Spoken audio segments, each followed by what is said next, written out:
Antum kurang piknik, kapan saya mengingkari hadis itu? Kalau saya mengingkari, saya akan sampaikan hadisnya. Saya meyakini hadis itu. Bahkan hadis itu disampaikan oleh riwayat Tabaqah pertama oleh 30 orang sahabat paling thiqah. Cuman pemahaman saya tidak seperti pemahaman antum dalam memahami hadis itu. Itu masalahnya.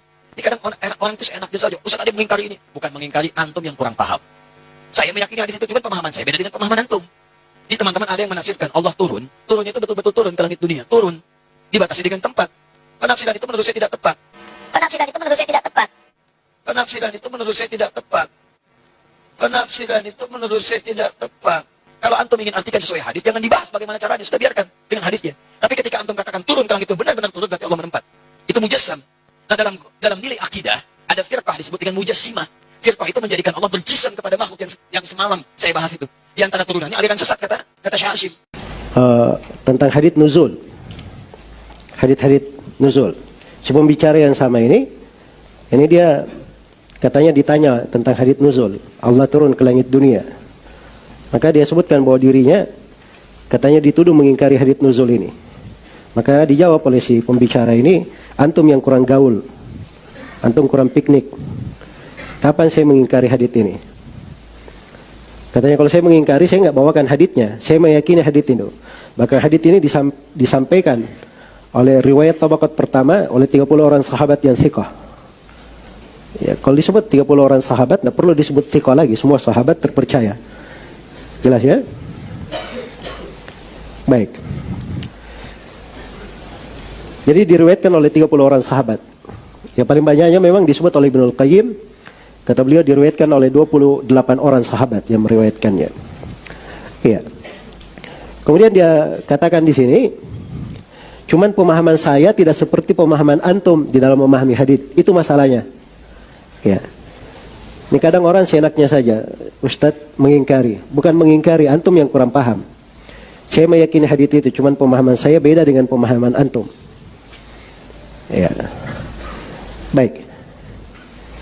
Jadi kalau begitu apa ininya keyakinannya? Jadi teman-teman ada yang menafsirkan Allah turun, turunnya itu betul-betul turun ke langit dunia, turun, dibatasi dengan tempat katanya.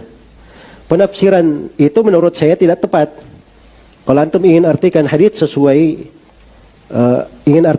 hadits, jangan dibahas bagaimana cara turunnya. Sudah biarkan dengan haditsnya. Tapi antum katakan turun ke langit dunia benar-benar turun, berarti Allah menempat. Nah, itu mujassam. Nah, dalam nilai akidah ada firqah disebut mujassimah. Firqah itu menjadikan Allah berjisim pada makhluknya. Yang semalam saya bahas itu diantaranya. Baik. Jadi lihat ya cara memahaminya. Jadi kalau ada orang yang mengambil zahir hadits, teksnya di riwayat Bukhari Muslim, yanzilu rabbuna ila sama'id dunya. Rabb kita turun ke langit dunia. Fi thuluthul lailil akhir, pada sepertiga malam terakhir. Pada sepertiga malam terakhir. Qala, kemudian Allah berfirman, hal min sa'ilin fa'utiyah, apakah ada yang meminta aku beri permohonannya? Hal min da'in fastajibalah, apakah ada yang berdoa aku kabulkan untuknya? Hal min mustaghfirin faghfiralah, apakah ada yang mohon ampun aku akan ampuni untuknya? Jadi ini ketika orang baca Rabb kita turun ke langit dunia, orang yang membacanya cukup diartikan saja Allah turun ke langit dunia.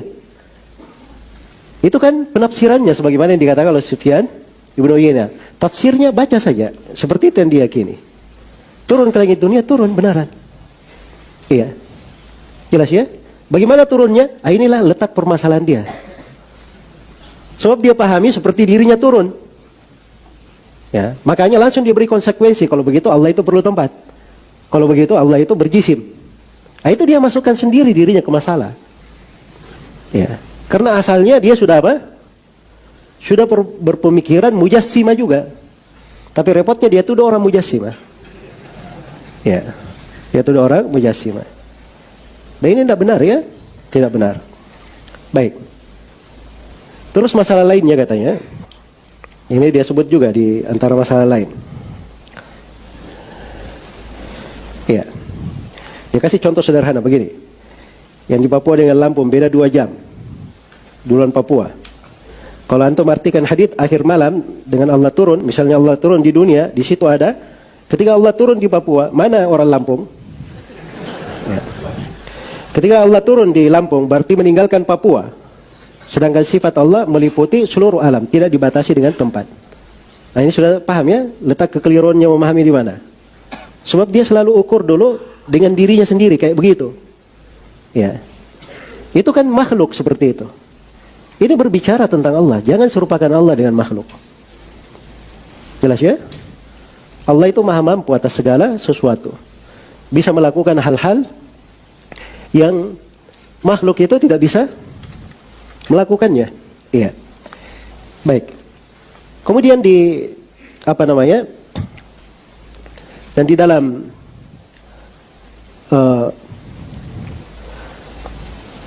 pembahasan syubhat ini terlalu banyak ya, orang seperti ini cara berpikirnya. Katanya kalau kita lihat di penjuru dunia ini, ya, itu tidak selalu dikatakan. Ini sepertiga malam di sini, di sana sepertiga malam, sama semuanya. Tapi ada di sini malam, ada di sini siang. Kan begitu. Nah, ini mereka anggap tidak seperti itu di dalam memahami hadis. Baik. Nah, ini syubhat ini dari semenjak dahulu sudah ada yang menyampaikannya dan sudah dibahas oleh para ulama rahimahumullahu taala. Iya. Dan pokoknya kalau kita mengerti tadi terkait dengan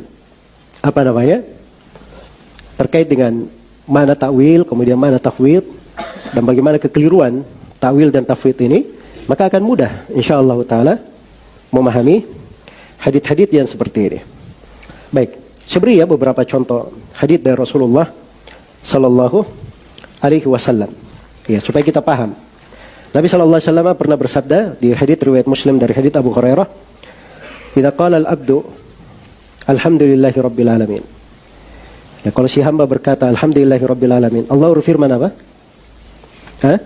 Hamidani abdi, hambaku memujiku. Kalau hamba sholat terus lalu dia baca ar-Rahmanir Rahim, maka Allah berfirman athna alayya abdi. Kalau dia baca Maliki Yaumiddin, maka Allah berfirman majjadani abdi. Kalau hamba berkata iyyaka na'budu wa iyyaka nasta'in, maka Allah berfirman hada baini wa baina abdi wa li abdi masa'al. Ya, baik. Semua manusia bermunajat kepada Allah. Semua umat Islam membaca surah yang sama. Di berbagai tempat, berbagai di berbagai tempat, berbagai waktu. Iya. Berbagai waktu. Pertanyaannya, Allah Subhanahu wa taala pada setiap hamba yang berucap seperti dia balas seperti itu? Saya tanya. Dia balas seperti itu? Iya, karena Allah kabarkan. Ya. Bagaimana caranya? Nah, itulah masalahnya. Kenapa kamu tanya-tanya? Ya. Itu bukan ranah kamu untuk bertanya hal yang seperti itu. Jelas ya? Ini hal semua orang paham, tidak ada kontradiksi di dalam hal itu. Jelas ya? Allah Subhanahu wa taala memberi rezeki. Ini misalnya bertambah ilmu, sana bertambah kekayaan, sana bertambah istri, sana bertambah. Semuanya dikasih tambahan satu saat. Allah yang memberi rezeki kepadanya. Tidak usah ditanyakan, itu semuanya ada. Tapi tidak ada kontradiksi di dalam perbuatan Allah Subhanahu wa taala. Baik, lebih daripada itu ini matahari ya. Kita lihat matahari. Bergerak satu gerakan. Iya. Dia terbit, terbenam, kan begitu? Terbit, terbenam. Matahari yang terbit, terbenam ini itu kepada kaum yang beraneka ragam. Iya, kepada kaum yang beraneka ragam. Ada yang musim dingin, ada yang musim panas, ada yang musim salju, ada yang musim semi, macam-macam. Padahal dia gerakan satu kali gerakan semuanya. Dan ini mencakup semuanya. Mencakup semuanya. Jelas ya? Kalau makhluk saja Allah atur seperti itu, apa hal yang tidak mudah bagi Allah? Kalau Allah sudah kabarkan sesuatu. Jelas ya? Cuman jangan dikiaskan Allah itu dengan kamu sendiri. Ini kan selalu dia pikir dirinya. Ya. Selalu dia pikir dirinya. Kalau saya di Indonesia sepertiga malam, di Amerika masih siang. Nah, itu kan diri kamu. Ya. Jelas ya? Maka seorang itu paling enaknya dia baca sebagaimana datangnya. Ya begitu Allah Subhanahu wa taala mengabarkan dirinya turun ke langit dunia, itu makna keimanan. Masya Allah, dia bergembira. Ini waktu mustajabah. Dia semakin mantap, semakin semangat berdoa kepada Allah, memohon ampunan. Tapi kalau dia dengar hadits ini, sepertiga malam terakhir dia pikir turun, ya ini Papua, Amerika, Kapan dia mau istighfar dan tobat kepada Allah?